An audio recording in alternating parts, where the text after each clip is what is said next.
देखिए, time period of motion along the tunnel passing through the centre of earth. तो पहले एक बात समझ लीजिए, देखो आप जो एम जी लिखते हो जो सरफेस पर होता है केवल जी, ठीक है, बाकी हर जगह भी फोर्स एम जी होगा। बट मान लो आपका सेंटर से कोई पार्टिकल एक्स डिस्टेंस पर है,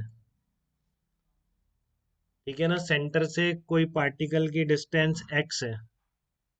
तो ये आपका सेंटर हो गया, पी पॉइंट पर पार्टिकल है, तो पी पॉइंट पर एक्सेलरेशन ड्यू टू ग्रेविटी की वैल्यू क्या होती है, ये आपको याद करना है। Mass of the earth M E बोल रहा हूँ मैं, G M E X upon R cube. अभी याद कर लो, अपने आप ग्रेविटेशन में निकाल लेंगे इसको, ठीक है ना। पी पार्टिकल पर जी की वैल्यू इनसाइड द टनल ये होती है, इनसाइड अर्थ के सेंटर से अर्थ के अंदर किसी भी पॉइंट पर एक्सलरेशन ड्यू टू ग्रेविटी होता है G M E X upon R Q.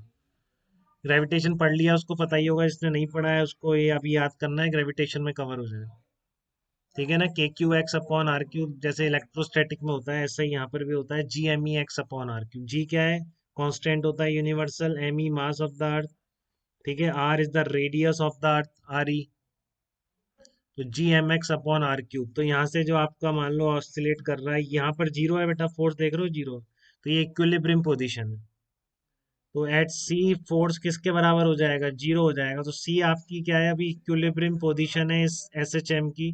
कौन सी एस एच एम है, ये टनल है जो कि अर्थ के सेंटर से पास हो रही है, उसमें एस एच एम हो रही है। तो इक्विलिब्रियम पोजीशन से डिस्टर्ब्ड स्टेट पर आप क्या लिखेंगे, F equals to M A लिखेंगे। अगर वो क्या आ रहा है, minus some constant into X आ रहा है, तो आप क्या बोलेंगे, वो मोशन कैसी है, सिंपल हार्मोनिक मोशन है। तो लिखिए आप डिस्टर्ब्ड स्टेट पर F equals to M A, X distance पर कितना होगा force, force equal to M A लिखते हैं, तो पहले आप लिख दीजिए फोर्स, लिख दीजिए इस डायरेक्शन को पॉजिटिव मानते हैं, डिस्टर्ब वाली डायरेक्शन को, ये अपवर्ड डायरेक्शन पॉजिटिव है आपकी। तो net force toward the centre है, तो नेगेटिव करके लिख दें आप, ठीक है। तो क्या लिखोगे, M A equal to force क्या लिखोगे, minus mass of the particle into G. G की वैल्यू कितनी बोल रहा हूँ मैं, आर ई क्यूब बोल रहा हूँ।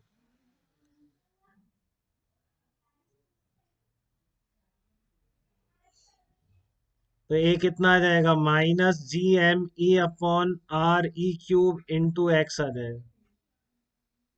ये आपका acceleration as a function of X आ गया, minus G M E upon R E cube into X, ठीक है ना। और ये जो सरफेस पर होता है, अगर सरफेस पर इसकी टर्म में भी बता देते हैं, सरफेस पर अगर वैल्यू जी एस है, एक्सलेरेशन ड्यू टू ग्रेविटी, तो आप एक्स को आर ई डाल दो, वो क्या आती है, G M E upon R E square आती है। वो लिख रहा हूँ मैं, G M upon R E square की जगह सरफेस पे G S upon R E लिख देता हूँ, तो इस तरह का एक्सप्रेशन बहुत दिखता है। तो ओमेगा कितना आ गया इसका, ओमेगा आ गया under root G S upon R E. तो टाइम पीरियड कितना आ जाएगा, two pi under root L by G. तो under root R E upon G आ रहा है, टाइम पीरियड आ रहा है two pi under root R E upon G. Omega under root G by R E है, G S R G S. तो ये दो तीन जगह एक्सप्रेशन आता है, एक जगह तो आपका पेंडुलम का टाइम पीरियड इतना आता है, सिंपल पेंडुलम का two pi under root L by G. ये टनल में अगर कोई ऑसिलेट कर रहा है, इसमें कोई कंडीशन रिक्वायर्ड नहीं है कि एक्स स्मॉल हो या कैसा भी एक्स हो, पूरी सिंपल हार्मोनिक मोशन है, ठीक है ना। इसमें कोई कंडीशन ऐसी रिक्वायर्ड नहीं है कि जिसके लिए आपको दिक्कत आए, ठीक है। इसमें एक्स कोई भी हो, आपकी हमेशा सिंपल हार्मोनिक मोशन है, एक एंड से लेकर दूसरे एंड तक, तो ये एस एच एम है। अगर यहाँ पे एंटर किया सरफेस से पूरा यहाँ तक गया, पूरे सिंपल हार्मोनिक मोशन है। आपसे पूछे कि टाइम कितना लगेगा यहाँ से यहाँ तक जाने में, अगर यहाँ पे रिलीज कर दे, यही क्वेश्चन था, if it is projected into the tunnel with A speed of, अगर रिलीज कर दे कोई यहाँ से, तो उसको कितना टाइम लगेगा यहाँ तक पहुंचने में, निकाल सकते हैं क्या। If particle has release at point P, यही कर देता हूँ मैं दूसरा, फिर अपने आप करना। if particle is released at point P,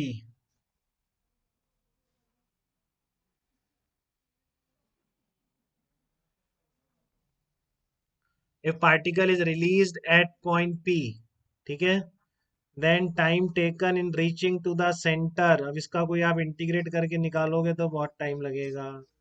time taken in reaching to centre कितना हो जाएगा बताओ, बता सकता है कोई। यहाँ से पार्टिकल को रिलीज कर दिया जाए तो यहाँ तक पहुंचने में कितना टाइम लगेगा? बताओ, जल्दी से बताओ।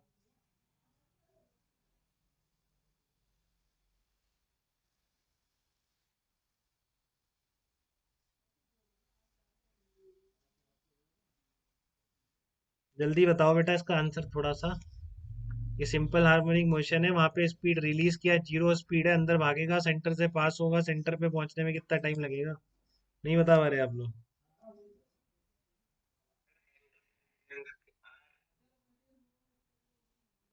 अरे उसकी जरूरत कहाँ पड़ेगी धर्मा, जारी रेडियस ऑफ अर्थ है यार। नहीं समझे?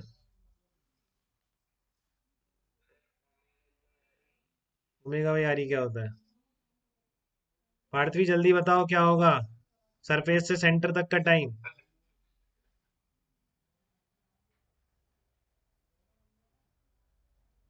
क्या वो पार्थवी नहीं है?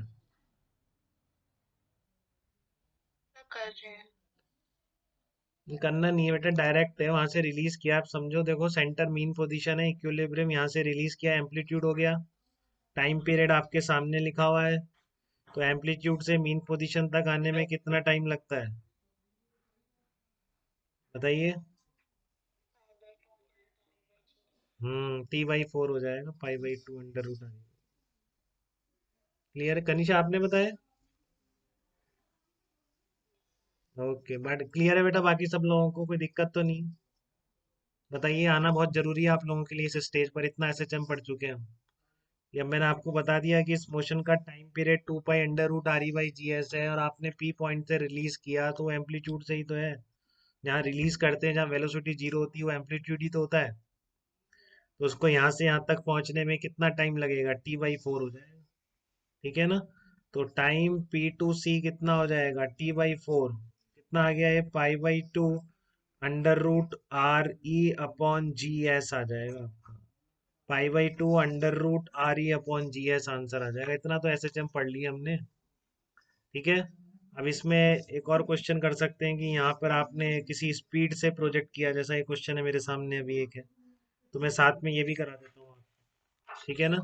एक पार्टिकल यहाँ से रिलीज नहीं किया, इसी में नोट लगा देते हैं। If in the above case particle is projected, देखो नेक्स्ट वीडियो में